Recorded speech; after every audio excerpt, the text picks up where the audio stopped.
Hello my craft friends, this is RB Jules from STL Handmade Craft Spot. Today I'm going to show you how to do a simple bullseye cane. To do that, you're going to need two colors of your choice, a tissue blade, and a pasta machine. To make this bullseye cane, you're going to choose which color is going to be on the outside and then which color is also going to be on the inside of your bullseye cane. So I've chosen antique gold, which is Sculpey Primo polymer clay, which is going to be the outside of the bullseye cane. And to do this, to get it to look like this, you're going to cut and open your polymer clay cane. And you're going to condition it, putting it through the pasta machine approximately 20 times.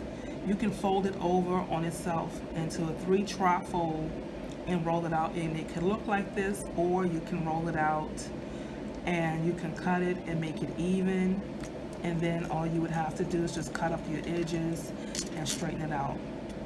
So we're going to trim up these edges here. Actually, we're not going to use this whole long sheet of clay, so we're going to cut it about middle ways, and we're going to set the rest of it aside. Next, you're going to take your white, and this is also Primo Sculpey's white. You're going to trim up your edges.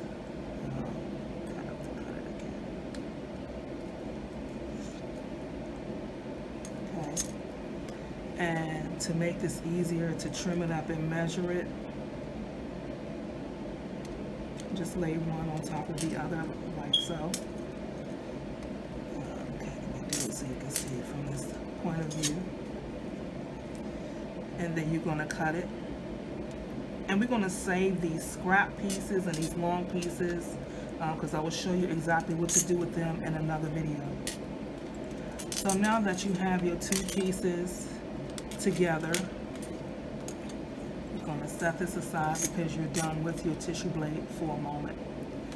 You're going to take your one end of your clay, and you're going to pinch it together just like this. And you want to make it as thin as you can because we're going to roll it over on itself.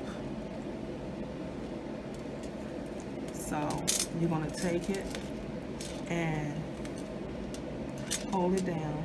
Well, that's what I'm going to do. I'm going to hold it down, and you're going to begin to fold it over on itself again, so you get absolutely no air bubbles. And then, because you're rolling two pieces of clay together, and this is done on the thickest clay setting, so you still want to take your time and roll it over.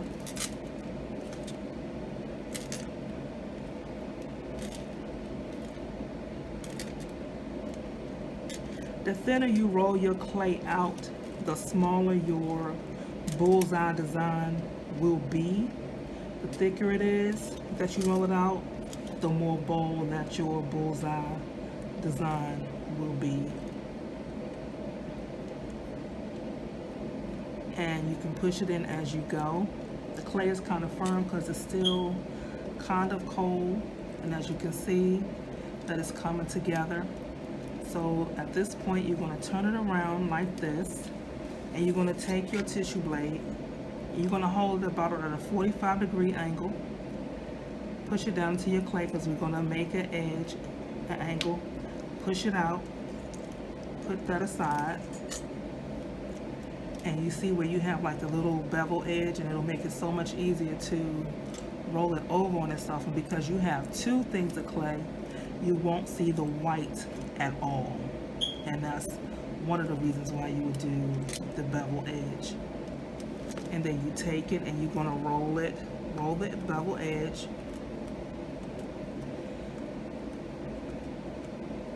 until the line on the clay is pretty much gone.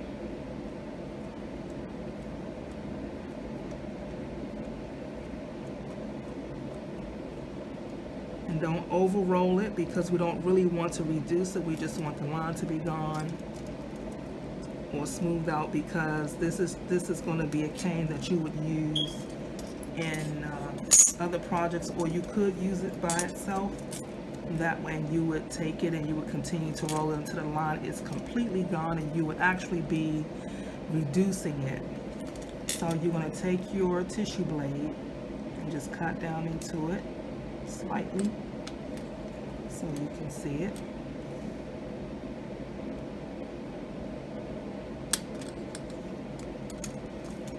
And there you have it, your beautiful bullseye cane. And you can do these bullseye canes with just about any color that you can imagine. You don't have to be restricted to just black and white. Like in this one, I'm using the antique gold and white. You can use any color that would complement in the any project that you're working on. So there you have it, your bullseye cane. So until next time, thank you.